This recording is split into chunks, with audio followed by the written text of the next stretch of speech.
on a effectivement créé l'année dernière des ateliers qui sont finalement le premier atelier et un peu la petite fille d'une de nos recherches, si on veut bien dire ça comme ça, parce qu'on a effectivement mené une étude d'entraînement de la mémoire pour le quotidien pour les seniors qui nous a donné des résultats très positifs.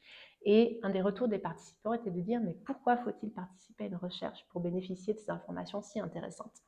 Et donc du coup, ça nous a motivés à créer des ateliers gratuits, donc hors tout projet de recherche, donc vraiment du service à la cité. Les ateliers, c'est des voyages quelque part en 6 sessions, en petits groupes. Donc, on a des groupes d'environ une dizaine de personnes pour pouvoir préserver cette interactivité et puis que chacun puisse avoir l'espace pour poser ses questions également. Et donc, du coup, on suit ces petits groupes sur 6 semaines consécutives où chaque séance construit sur la précédente et les séances durent 2h30 à chaque fois. 2h30, ça peut paraître long, mais évidemment, on fait une pause entre deux et en général, ça passe assez vite. Les gens ne voient pas trop le temps passer. Et à l'intérieur de chaque séance, on essaye d'avoir un équilibre entre un temps qu'on appelle de psychoéducation. En fait, c'est simplement la transmission des connaissances scientifiques. Comment fonctionne la mémoire? Qu'est-ce qui contribue au bien-être? Comment est-ce qu'on peut adapter ces activités? Donc vraiment, amener les gens à mieux comprendre finalement leur fonctionnement. Parce que c'est des choses qui sont notre quotidien. On part du principe qu'on sait comment ça fonctionne, mais ce n'est pas si simple que ça. Et ensuite, on a un temps général d'exercice pratique, donc que ce soit les stratégies ou que ce soit les réflexions qu'on amorce ensemble dans l'atelier Rester acteur, Rester actrice. Et évidemment aussi, on garde toujours de l'espace pour des questions des participants et surtout un temps d'échange, en fait, à l'intérieur du groupe, parce que ce temps d'échange, il est très important, parce que c'est là où, en fait, on peut à la fois prendre des exemples concrets du quotidien de nos participantes et participants, mais où aussi les gens peuvent s'inspirer de ce que font les uns et les autres.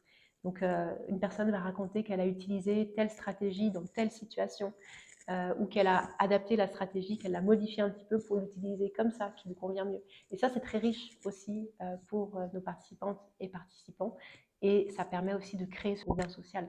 Donc, comme c'est des petits groupes, on voit que certains groupes, il y a vraiment, ça clique, il y a quelque chose qui se passe. Et j'ai encore de temps en temps des messages d'anciens participants qui me disent « On s'est vu encore avec le groupe, on allait faire une marche, etc. » Donc, on essaye de trouver un équilibre entre information scientifique, stratégies qui sont validées scientifiquement, mais aussi une dimension humaine d'échange voilà, où on s'inspire de ce que font les uns et les autres et on se rencontre. On a 2 sujets dans nos ateliers. Le premier, c'est un atelier qui est plus centré justement sur la mémoire, donc améliorer sa mémoire et favoriser l'atteinte des buts, où là, ça reste assez ciblé sur cette question du fonctionnement de la mémoire et comment est-ce qu'on peut faire pour prendre soin de notre mémoire, l'améliorer, mieux apprendre, mieux retenir. Et puis, on a un deuxième atelier qui s'appelle « Rester acteur, actrice de sa vie », redéfinir ses priorités, s'ajuster et innover au fil des années. Et ça, en fait, c'est la mise en pratique de mon travail de thèse, en gros.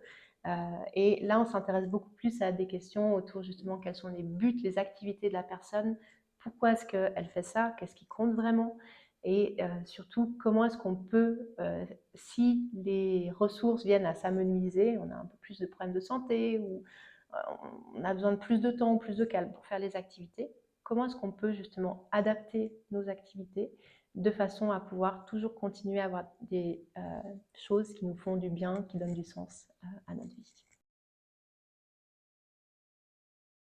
Donc effectivement, pour l'instant, on est dans une phase où ces ateliers sont encore dans leur jeunesse, donc on n'a pas de source de financement stabilisée.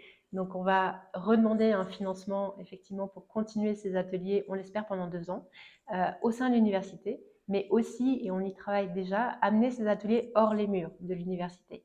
Donc directement dans les communes, parce qu'on sait effectivement déjà que certaines personnes un peu plus âgées ne sont pas forcément mobiles pour venir en centre-ville suivre un atelier dans les locaux de l'université, mais aussi que pour certaines personnes, c'est intimidant. Ils se disent l'université, c'est pas pour moi, j'ai pas fait d'études.